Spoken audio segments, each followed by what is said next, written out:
Louvado seja Deus. Nós vamos à mensagem, ao tema desta noite, está no telão.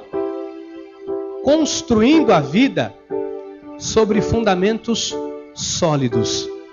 Sabe, eu disse aqui quarta-feira, domingo passado, que o sofrimento de muitas pessoas se deu porque as pessoas começaram a construir a vida em cima de qualquer coisa, em cima de fundamentos que areia ou madeira, feno e palha. E muitas pessoas hoje na obra de Deus estão infelizes. Tem muita gente na obra de Deus quebrada, arrebentada, decepcionado, infeliz da vida, porque construiu a vida de qualquer maneira. Então, nós estamos desde domingo passado aprendendo a construir a vida sobre fundamentos sólidos. Jesus é este firme fundamento. E hoje nós vamos dar mais um passo em direção a este ensinamento. Acompanhe pelo telão ou abra a sua Bíblia. Salmos 119, do versículo 97 ao versículo 105. Diz assim: Quanto amo a tua lei, é a minha meditação todo dia. Os teus mandamentos me fazem mais sábio que os meus inimigos, porque aqueles que eu os tenho sempre comigo. Compreendo mais do que todos os meus mestres, porque medito nos teus testemunhos. Sou mais prudente que os idosos, porque guardo os teus preceitos. De todo mau caminho desvio os pés para observar a tua palavra. Não me aperto dos teus juízos, pois tu me ensinas. Quão doces são as tuas palavras ao meu paladar, mais que o mel à minha boca. Por meio dos teus preceitos consigo entendimento. Por isso detesto todo caminho de falsidade. Lâmpada para os meus pés é a tua palavra, e luz para os meus caminhos. Vamos mais uma vez falar com o Senhor. Senhor Jesus, Deus Todo-Poderoso, eu quero agora entregar este momento nas tuas mãos. Eu quero pedir que o Senhor fale ao coração de cada ovelha que o Senhor trouxe aqui. Senhor, dirige cada uma delas.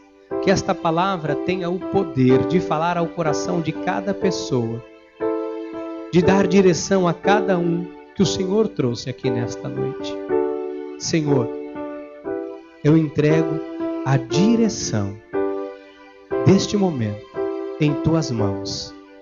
Fala com cada um de nós, em nome de Jesus. Amém e amém. Meus queridos e amados irmãos, irmãs em Cristo, minha família espiritual. Eu queria começar o culto dizendo que a igreja não é um lugar para a realização de eventos. Eu tenho percebido que a igreja, ao longo dos anos, tem se tornado um local onde as pessoas vão apenas para cumprir uma formalidade, alguns para bater o cartão, ou para que seja visto e dito, olha, eu tenho ido à igreja. Sabe que a igreja não é um lugar onde nós devemos ir, sair, entrar, sair e a vida continuar do mesmo jeito. A igreja é um local instituído por Deus para que as nossas vidas sejam transformadas. Você vem à igreja para que você tenha mudança de vida, para que você seja um ser humano melhor, um marido melhor, um filho melhor, um pai melhor, um amigo melhor, para que você seja um cristão melhor. Então, a igreja não é um local para realização de eventos, a igreja não é um local onde você vem, eu sou cristão, eu vou na igreja. Não. A igreja existe para te dar direção e para te ensinar a construir a vida sobre fundamentos sólidos. Diga, eu estou aqui para crescer. Muitas pessoas, quando chegam na igreja, isso é um choque, né? Porque muitas pessoas chegam na igreja, vêm a primeira vez, e Deus começa a trabalhar, e as pessoas vão ficando, e as tantas firmam-se na igreja. Outros que já estão há muitos anos, nasceram num berço evangélico, aprenderam com os pais. E a igreja é um local que reúne todas as culturas, todas as raças e pessoas que já tiveram as mais diversas religiões. Então Deus traz para a igreja. E aqui na igreja, Deus nos ensina a construir uma vida chamada uma vida de família cristã. Sabe que a igreja ela existe também para dar família a quem não tem. Olha, você veja só, nós temos aqui pessoas de culturas diferentes, nós temos pessoas de raças diferentes, pessoas de cor diferente, onde nós dizemos, nosso país não é um país que discrimina. Tem muitas pessoas que discriminam ainda os negros, os asiáticos, os nordestinos, os gordinhos, os magrinhos, os ricos, os pobres. Existe. Se nós pegarmos aí o nosso país, é assim. E Deus pega as pessoas de todas as culturas, raças, e que já tiveram as mais diversas religiões, e traz para dentro de uma igreja. E Deus faz com que cada um de nós viva como família. Diga, o irmão que está só, você é da minha família. Somos uma família. E aqui nesta família, veja só, a família aí fora já não é fácil, você sabe disso. Quando você, às vezes, dentro de uma família, um é assim, um tem um jeito, um esbarra no outro, às vezes irmãos, quando quem tem filhos da mesma idade, você pegou minha roupa, você pegou minha blusinha, você pegou isso, você pegou, não use, tira. Às vezes dentro de casa tem conflitos. Você imagina dentro de uma igreja para administrar tudo isso. Então, só o amor de Deus, a graça de Deus, é que pode manifestar a convivência entre cada um de nós. Então, Deus nos traz aqui, cada um de nós, com pensamentos diferentes, com opiniões diferentes, mas com um objetivo. O objetivo de Deus para a minha e para a sua vida é que sejamos felizes, é que sejamos um bom exemplo nesta terra, para que o amor dele seja visto através da minha e da sua vida. Como as pessoas vão conhecer a Deus, pastor? As pessoas vão conhecer a Deus através da tua vida e da minha. As pessoas não vão conhecer a Deus de qualquer jeito. Sabe que o maior testemunho para que alguém conheça Jesus é através da minha e da sua vida. Você imagine, se eu saio na rua, xingando minha esposa, xingando os meus filhos, xingando todo mundo, qual é a referência que as pessoas vão ter de Deus? Através da minha vida. Eu não quero isso para mim. Eu vou à igreja, olha, a pessoa vai à igreja, ele xinga a esposa, xinga o marido. Então, esta não é a referência de Deus. Então, todos nós estamos aqui, trazidos por Deus, para que o amor de Deus seja conhecido através da minha e da sua vida. Olha a responsabilidade que nós temos. Veja como nós temos uma responsabilidade muito grande. Então, nós não podemos construir a nossa vida de qualquer jeito, porque se o seu nome for maculado, se o seu nome for negativado, se o seu nome for envergonhado, o nome de Deus será envergonhado com você. Você já viu quando alguém faz alguma coisa errada? Estampa os jornais. Olha, pastor foi pego fazendo não sei o quê. Pastor, não põe lá, olha, fulano de tal, já põe pastor. Ou quando alguém não é um pastor, mas é de alguma igreja, olha, evangélico estava fazendo tal coisa. Já viu a família quando quer acusar? Não vai lá na igreja, mas não é crente. Então, as pessoas estão o tempo todo de olho em mim e em você. Então nós temos uma responsabilidade, primeiro com Deus, de zelar pelo nome de Deus, e depois de zelar pelo nosso bom nome, o bom nome que o Senhor nos deu. Então, nós vamos entender aqui alguns princípios hoje importantes, amados, que nós devemos alicerçar a nossa vida. Então, põe para mim, por favor, de volta o Salmo 119. Vamos esmiuçar um bocadinho mais aqui. Salmo 119, versículo 97. Salmo 119, versículo 97. Quanto amo a tua lei, é a minha meditação todo dia. Sabe que Davi foi um homem bem-aventurado. Davi teve um período da vida dele de muito sofrimento por causa do pecado que ele teve com Betseba, e ele sofreu muito. Mas Davi foi um homem de muito conhecimento, um homem muito sábio, um homem que a Bíblia diz que ele foi ao ponto de ser chamado segundo o coração de Deus. Qual o segredo, pastor, do sucesso de Davi? Qual o segredo deste homem ter sido um simples homem, um homem do campo, um pastor de ovelhas e ter chegado aonde ele chegou? Olha a instrução, o exemplo de Davi. Quanto amo a tua lei. Olha a exclamação. Quanto amo. É a minha meditação todo dia.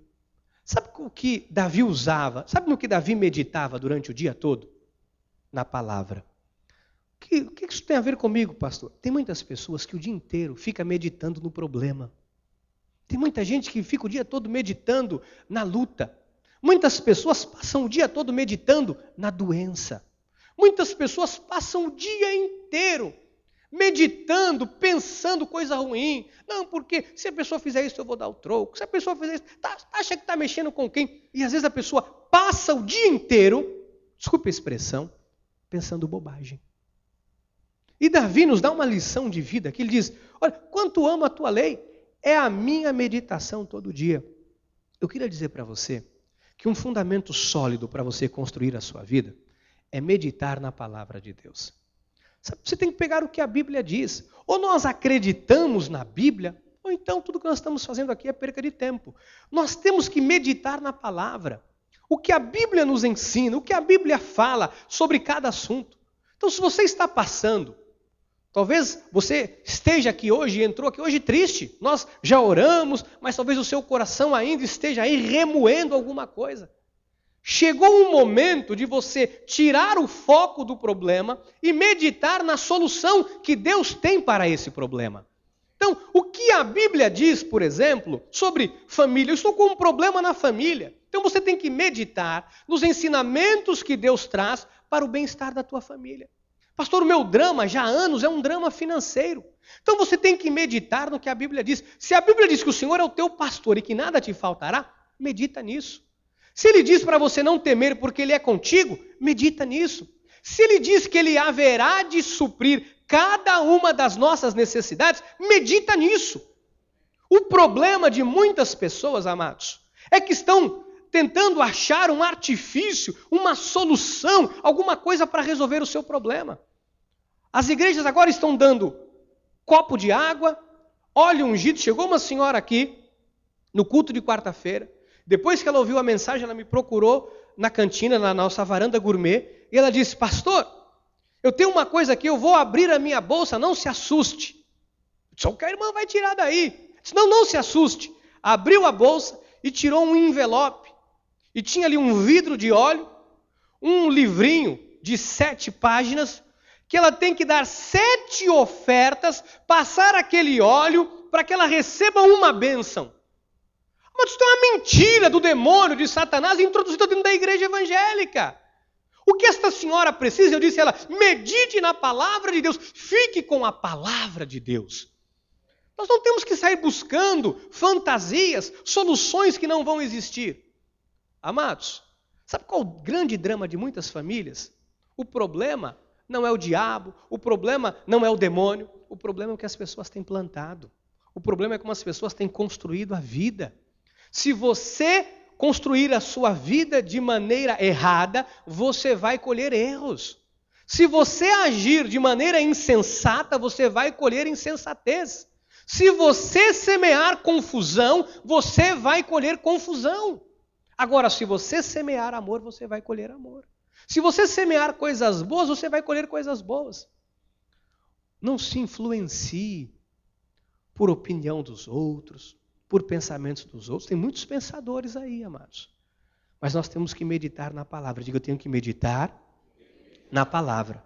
Estamos vendo um homem que deu certo, um homem que foi bem sucedido. Versículo 98. Os teus mandamentos me fazem mais sábio que os meus inimigos, porque aqueles eu os tenho sempre comigo. O que ele tem sempre com ele? Os mandamentos. Sabe que os mandamentos vai fazer você ser mais sábio. Mas não há nada mais triste, me perdoem o que eu vou dizer, não há nada mais triste do que um cristão, olha, qual o termo que eu posso usar aqui? Mas assim, sem sabedoria. Porque os mandamentos, a palavra de Deus vai fazer você mais sábio do que o seu inimigo. O quê? De que forma, pastor? Você não vai agir da mesma maneira, não vai pagar com a mesma moeda, não vai ser do mesmo jeito. O que eu vejo de crente, não, porque comigo, pastor, eu não levo desaforo para casa, eu ponho a Bíblia do lado e o bicho pega. Isso aqui é capoeirista. Bom, meu irmão, guarda a capoeira aí. Você viu que levantada de perna alta? Já deu até dor na perna. Sabe que eu sou capoeira, eu sou do jiu-jitsu, pastor. O senhor não leva o desaforo para casa, não. O único homem que bateu na minha cara foi meu pai. E ainda para dizer que me amava. Eu não... Sabe, tem gente que... isso é carne. Você tem que ser mais sábio do que o seu inimigo. Às vezes o inimigo ridiculariza e ri de uma pessoa. Sabe por quê? Por falta de sabedoria. É inadmissível um cristão no seu trabalho. Sabe como diria a mamãe e vovó? Dá pano para manga. Dá razões e motivos para as pessoas rirem e ridicularizarem de você. Meu irmão, os mandamentos do Senhor têm que fazer de você um homem sábio. Diga, eu sou sábio. Eu sou uma mulher sábia. Sabedoria é prudência. Esta palavra vem do grego sophos, S-O-P-H-O-S. Sophos significa prudente, sábio. Sabe, nós temos que ter sabedoria na administração, na construção das nossas vidas. 99. Compreendo mais do que todos os meus mestres, porque medito nos teus testemunhos. Olha, Davi dizia, eu sou mais sábio do que os meus mestres, do que aqueles que me ensinaram, daqueles que foram maiores do que eu, porque eu medito no que Deus me ensina. Você pode ser sábio, meu irmão, mais do que muitos pseudos mestres, do que muitas pessoas que se acham muito mais sábios do que você. Versículo 100. Sou mais prudente que os idosos, porque guardo os teus preceitos. Sabe que a sabedoria de um idoso, ela não pode ser negada. Você imagine, uma pessoa com 50, 60, 70, 80 anos de idade, sabedoria, a bagagem que esta pessoa traz, ela não pode ser ignorada. Eu, quando jovem, eu olhava para minha mãe e dizia, tadinha da minha mãe, tadinha. Se a minha mãe tivesse a cabeça que eu tenho, estou com 17, 18 anos, eu dizia, se mamãe tivesse a cabeça que eu tenho, isso era uma mulher rica. Isso era uma mulher rica. E eu pensava assim. Aí quando eu fui amadurecendo um pouquinho mais, e eu comecei a pensar, se eu tivesse a metade da sabedoria da minha mãe, eu não tinha me metido num monte de confusão que eu me meti a minha vida. Eu não tinha sofrido como eu sofri na vida. Se eu tivesse ouvido, escutado os conselhos que minha mãe dizia para mim, que minha mãe me falava, que às vezes a mãe diz, se afasta desta pessoa, esta pessoa não é gente boa. Diz, que é isso, mas esta pessoa é gente boníssima, me faz rir, me faz bem. Olha, às vezes a gente despreza a sabedoria. Se você ignora a sabedoria.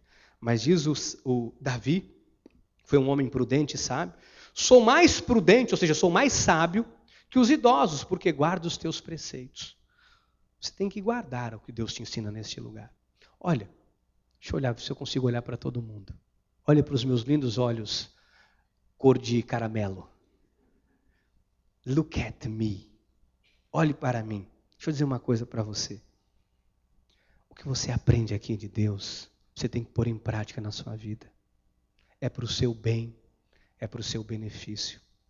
Você não vem à igreja para ouvir e ser rebelde. Você não vem aqui para eu ser o canal de Deus para a sua vida e você dizer, não, pastor, você já deu o dízimo esse mês, Meu irmão, você não vem aqui para isso. Você vem aqui para ser um homem prudente e sábio. Amém? Diga, eu sou prudente, eu sou sábio. Vamos avançar um pouquinho mais, 101.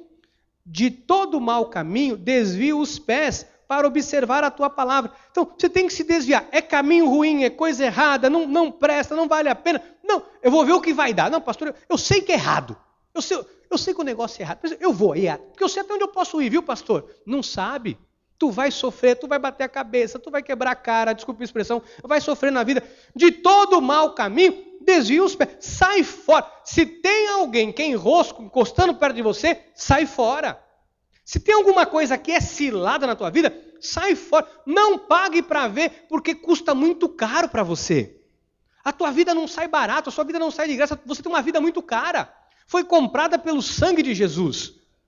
Você tem pessoas que dependem de você. Você tem uma família que te ama. Você tem uma família espiritual que te ama. Você tem um Deus que te ama. Não pague para ver. Se desvie de todo o caminho insensato. A igreja está entendendo? Eu sei que você vinha aqui no domingo para ouvir estas coisas. Ih, pastor, isso está muito duro. Não é dureza. Isto é o amor de Deus para acertar as nossas vidas, para vivermos felizes, amados. Deus quer o nosso bem-estar. Vamos seguir? Não me aparto dos teus juízos, pois tu me ensinas. 103. Quão doces são as tuas palavras ao meu paladar, mais que o mel à minha boca. Sabe que a palavra de Deus tem que ser doce para nós. Sabe, tem que ser algo agradável. 104. Por meio dos teus preceitos consigo entendimento. Por isso detesto todo o caminho de falsidade. Sabe que a palavra de Deus te dá entendimento? Às vezes você está meio em dúvida, você está meio indeciso, você tem alguma coisa que não está muito legal, aí a palavra te dá entendimento. Sabe que, conversando com algumas pessoas, Deus me dá a percepção, Deus me dá o entendimento de muitas coisas. Às vezes, propostas de negócios, coisas que chegam. Olha, mas eu falo, isto aí isso não me cheira bem. Eu começo a consultar a palavra. A pessoa vai falar, não, porque eu tenho um negócio aqui, é isso. Olha, pastor, pode fazer isso, aqui. Isso não me cheira bem. Um dia, eu e o diácono Rogério fomos procurar um senhor para nós comprarmos um terreno. E aí começamos a conversar e a pessoa disse assim, pastor, eu tenho um negócio para você que é de Deus. Eu disse, opa, se é de Deus é bom. Eu disse, olha, você vai comprar esse terreno aqui e nós vamos fazer um quebra-galho na prefeitura, um cambalacho. E eu disse, eu comecei a me arrepiar. E o diácono Rogério disse, eu vou dar nele, pastor. Eu disse, não bata. Espere eu sair. Eu falei, meu senhor, não, porque a gente faz um negócio. Eu disse, Senhor, em nome de Jesus, está amarrado, está repreendido. Não. Se nós comprar, nós vamos pagar todos os impostos, vamos fazer tudo certinho. E o diácono disse, pastor, vamos embora desse lugar. Eu me levantei, arrumei minha camisa polo, estava com a camisa polo, abotoei os 2 botões, até parecia um padre, pus aqui em cima e disse, eu vou embora desse lugar. Uma prudência, sabedoria, direção de Deus. Nós temos que nos guiar pela Escritura, pela palavra de Deus. Põe para mim, 2 Timóteo 3,16. Toda a Escritura é inspirada por Deus e útil para o ensino, para a repreensão, para a correção, para a educação na justiça. Então, eu tenho que me basear no quê? Na palavra de Deus. Você tem que se basear na Bíblia. A Bíblia tem fundamentos sólidos. Muitas pessoas questionam, mas a Bíblia foi escrita por homens. Pastor, a Bíblia... Põe a frase aí para mim, Karina, por favor. Como saber se a Bíblia é a verdade? Existem muitas evidências, mas pelo menos 3 evidências precisamos conhecer. Então, como que eu sei se a Bíblia é verdade ou não é, pastor? Olha, vou dar 3 evidências básicas, simples, que você precisa saber. Para você que é um cristão, você tem que ter esse entendimento. Põe a primeira evidência na tela. Primeira evidência. A evidência é histórica. Toda a história. Você vê que a geografia bíblica prova que isso é verdade. Você vê, eles encontram coisas o tempo todo. É a arqueologia, a história comprova, a história prova que a Bíblia é verdade. A arqueologia também é outra coisa que comprova. Olha, contamos o nosso calendário pelo nascimento de Jesus. Você veja que é tão fato que Jesus veio a esta terra, morreu por mim e por você, que a Bíblia é real, que o calendário do mundo foi mudado. Até aqueles que não usam, têm que usar, são obrigados. Porque, por exemplo, os judeus, eles se baseiam... Eles não se baseiam por Jesus, mas são obrigados a viver e se render e submeter ao nosso calendário, para qualquer coisa que eles queiram fazer. Então, nosso calendário é contado a partir do nascimento de Jesus. AC antes de Cristo, DC depois de Cristo. Então, isto prova a realidade, a veracidade da Bíblia. Estamos no ano de 2012, do nascimento de Jesus. Todo mundo se rege por essa verdade. Amém? Então, esta aqui é a primeira evidência. A segunda evidência. É um livro escrito num período de 1.500 anos. Então, de Jesus para trás, você conta, de Jesus para trás, 1.500 anos. Toda a história da Bíblia e alguns anos depois com Paulo e etc. Agora você pega. 1.500 anos levou para que a Bíblia fosse escrita. De Gênesis a Apocalipse. Veja só, o livro mais antigo da Bíblia não é o livro de Gênesis, é o livro de Jó. Historicamente, foram feitas análise gráfica para saber, só pela forma de escrita, o que usava. Por exemplo, como você sabe hoje se um livro é antigo, voz me ser, aqueles termos que usava antigamente, esse livro é da época do Império Dom Pedro, quando esteve no Brasil, enfim. Você sabe o que eu estou dizendo. Então, um período de 1.500 anos, com 40 autores diferentes. Aí você tem reis, sacerdotes, profetas e apóstolos. Não existe nenhuma contradição na Bíblia. Nenhuma contradição na Bíblia. Agora, até os ufólogos, o pessoal de ufologia, que diz que o ET existe, estão usando a Bíblia. E eles dizem, olha, para provar que ET existe, eles estão usando a Bíblia. Olha que absurdo. Aí eles pegam e dizem, olha, tá vendo? O Elias subiu numa carruagem. Na verdade não foi uma carruagem, foi uma nave espacial. Então, mas até esses homens estão usando a Bíblia. Então a Bíblia é real. 1.500 anos, 40 autores, reis, sacerdotes, profetas, apóstolos, e não existe nenhuma contradição na Bíblia. 1.500 anos, 40 autores, isso é Deus. Próxima evidência. Terceira evidência, que você precisa ter esse entendimento. Quando alguém te perguntar, você fala, não, olha, a Bíblia, 1.500 anos, 40 autores, para você dar evidência para as pessoas e para você ter essa segurança. Evidência de vidas transformadas. Mas ninguém pode negar os milagres de Deus nesta terra. Ninguém pode negar os milagres que a Bíblia fez na tua vida. Você sabe quem você era e o que Deus fez com você. Você sabe a vida que você tinha e o que a Bíblia, a palavra de Deus fez com você. Então, evidências de vidas transformadas. Começando por mim, passando de banco em banco, chegando ao outro lado do mundo, pela internet. Sabemos que a evidência de vidas transformadas por este livro é muito forte. Todos somos convertidos por causa deste livro. Então, isso aqui são as evidências que a Bíblia é real. Você viu quando alguém às vezes chega triste na igreja? Nós abrimos a Bíblia, começamos a falar a Bíblia. Isso alegra o coração das pessoas. Isso muda. Às vezes você está ali desanimado ao ponto de entregar a vida. Você abre a Bíblia, Deus fala com você. Você está angustiado, Senhor, eu preciso de resposta, eu preciso de direção. Você abre a Bíblia e Deus fala com você. Ninguém pode negar isso, amados. Se você nunca teve essa experiência, você vai ter. É necessário que você tenha para você experimentar. Porque quando Deus entra na minha e na sua vida, Ele muda, há uma conversão, mudança de caminho. Há uma convergência, Ele muda a minha maneira de viver e a sua. Quem está entendendo? Então, nós temos que entender que a palavra de Deus ela é real. E nós temos que usar a palavra. Existem muitos cristãos usando muitos artifícios. Estão usando pouco a Bíblia. Diga, eu tenho que usar a Bíblia. Fala para o seu irmão, fala com carinho. Fala, nós temos que usar mais a Bíblia. Temos que usar mais a Bíblia. Olha Mateus 7. Vamos ler do versículo 24 ao 27. Todo aquele, pois, que ouve estas minhas palavras e as pratica, será comparado a um homem prudente. Olha, quem ouve e pratica é prudente. Olha, ninguém, pelo menos eu não conheço alguém que tenha ouvido a Bíblia, praticado a Bíblia e não tenha sido bem-sucedido. Agora eu conheço uma porção de gente, cabeça dura, que ouviu a Bíblia, não praticou a Bíblia e quebrou a cara.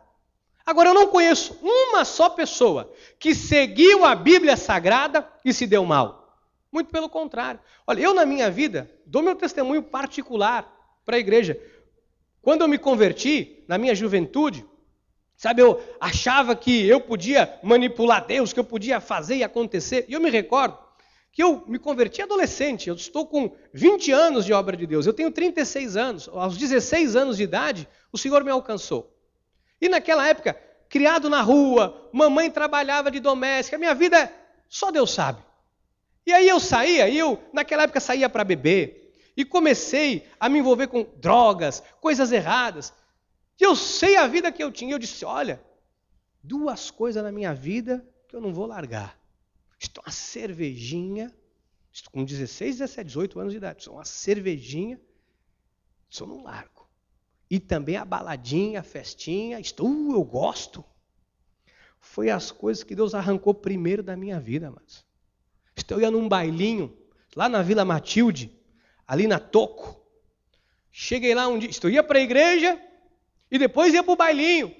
Um dia cheguei lá, o segurança, você mexeu com a minha namorada? Eu disse, você tá, e chute, me pôs a pontapé para fora. E eu revoltado, disse, eu vou na delegacia. Fui na delegacia, cheguei lá, fui falar com o doutor, o delegado. Fui agredido, delegado. O quê? Fui, bateram, chutaram aqui, deram tapa na cara. E o delegado disse, mas quem fez isso? Seu segurança. O segurança era tudo da delegacia. O delegado disse, o senhor não vai ficar, você é um vagabundo, você não... E me pôs a pontapé da delegacia. E eu fui, naquela época eu era boizinho da calça frouxa. E eu fui embora, todo chutado, apanhado, tapa na cara. Disse, mas por quê? E aí, enquanto eu estava naquele trem, eu ia de trem, eu comecei a entender, falei, meu Deus, eu vou para a igreja, eu saio da igreja, eu vou para baile, para festa. Olha a humilhação na minha vida. Desse dia para cá, eu nunca mais quis saber desse negócio.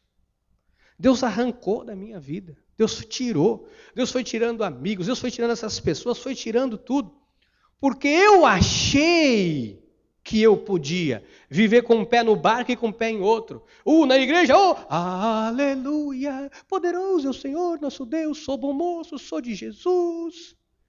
E lá no bailinho, põe mais uma aí para mim. Eu disse, cara, tu acha que eu sou bobo? Tu quer brincar comigo? Amado. Se eu era valente, eu era magrinho, saudade, eu queria só a magreza de volta. Eu era magrinho, mas era valente, bravo, não levava desaforo para casa.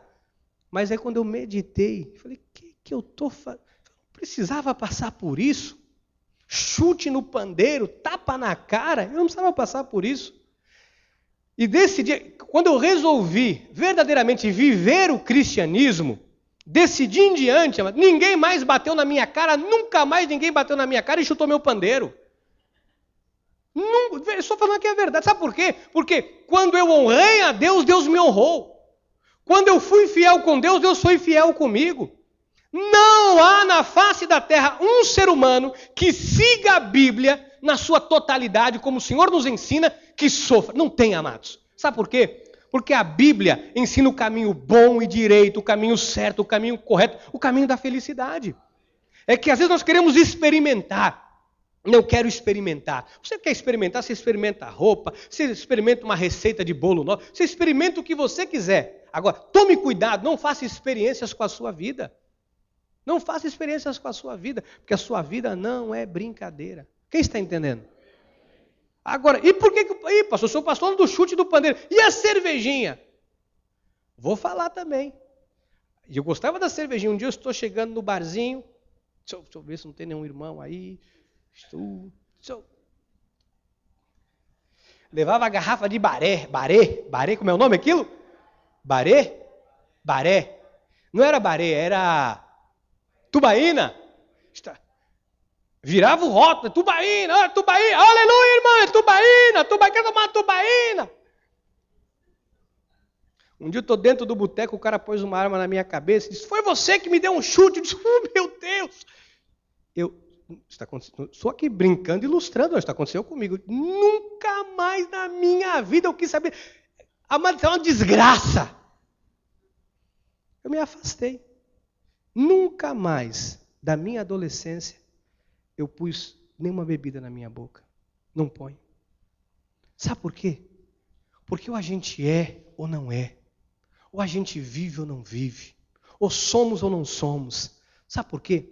Porque eu posso até fingir, eu posso chegar aqui para você e fingir, não, que eu sou pastor, eu sou de Jesus, eu posso fingir.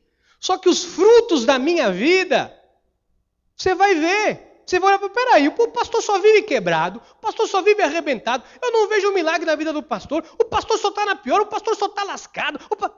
Opa! Mas quando você olha para a minha vida, você vê as bênçãos de Deus. Você vê as vitórias que Deus traz na minha vida. Você vê como Deus tem abençoado a mim, a minha casa, a minha família. Como Deus me abençoa na minha vida profissional. Às vezes eu estou nos lugares, chegam clientes para mim que eu nem fui atrás. E Deus manda clientes para mim. Deus manda. Por quê? Porque a Bíblia diz, eu honro os que me honram. Estou dizendo aqui, amados, estou te ensinando o segredo para você ser bem-sucedido. Nós vamos terminar esta mensagem na quarta-feira. Mas eu queria, nesses 5 minutos finais, que você tivesse um pouquinho de paciência para eu explicar mais 2 coisinhas. Segue, por favor, Mateus 7, 24. Por favor. Todo aquele, pois, que ouve estas minhas palavras e as pratica, será comparado a um homem prudente que edificou a sua casa sobre a rocha. 25.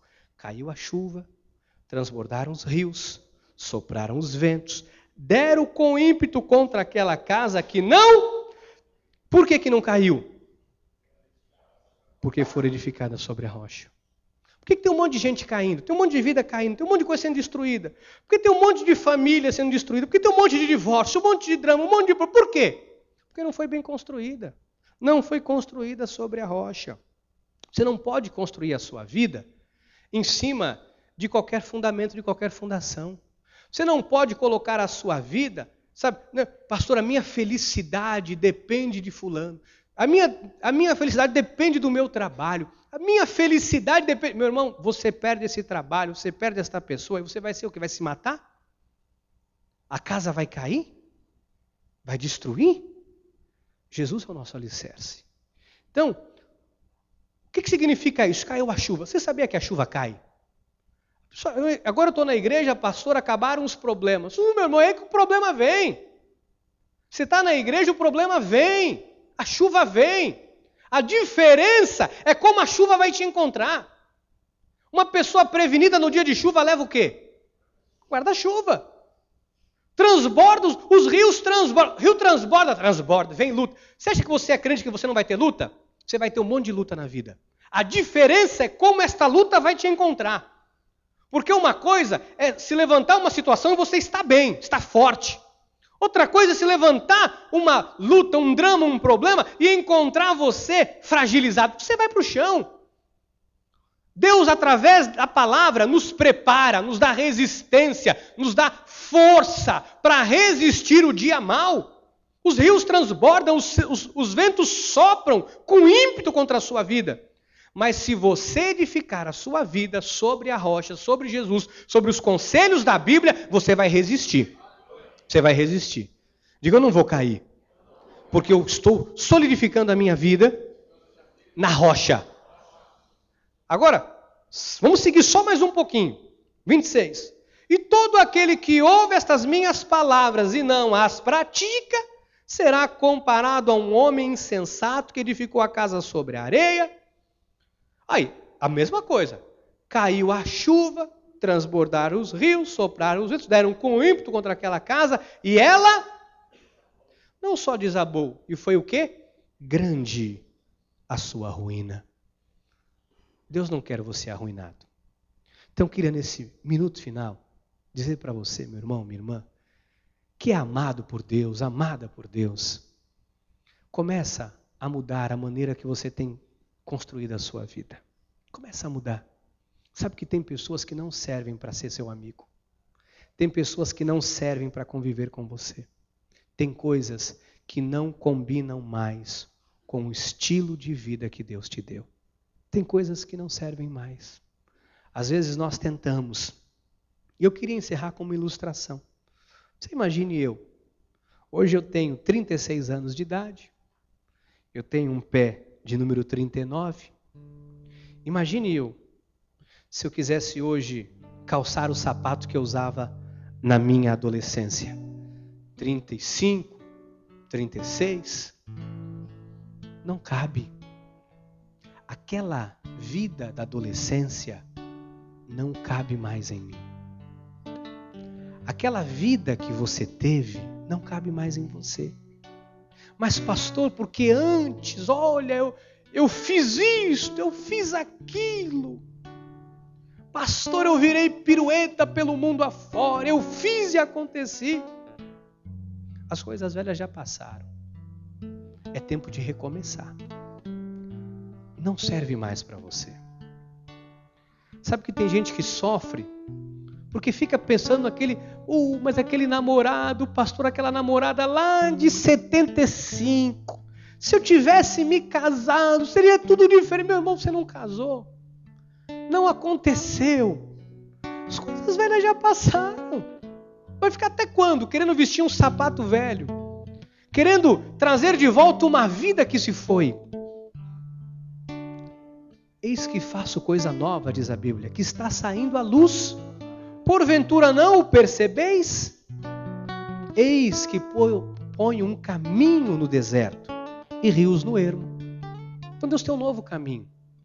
É este caminho que você vai seguir. Não fica correndo atrás de coisa velha. Deus tem coisas novas para você.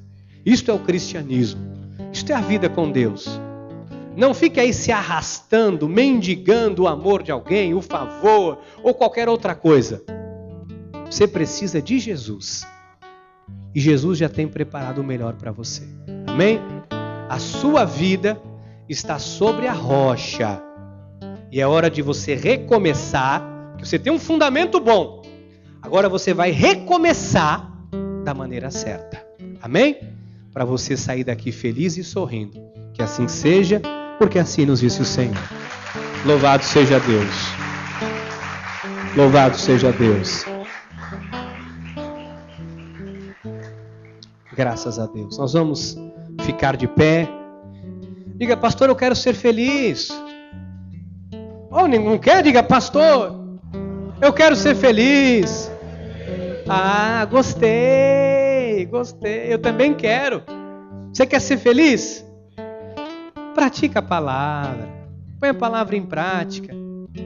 Sabe que está uns 10 anos para trás, aí 12, na década de 90, 80, em especial na década de 80, 90, na época da minha conversão, quando eu me converti, foi na década de 90, e eu comecei, depois de tudo que eu passei, comecei a ir para presídio, pregar a palavra, aquele fervor.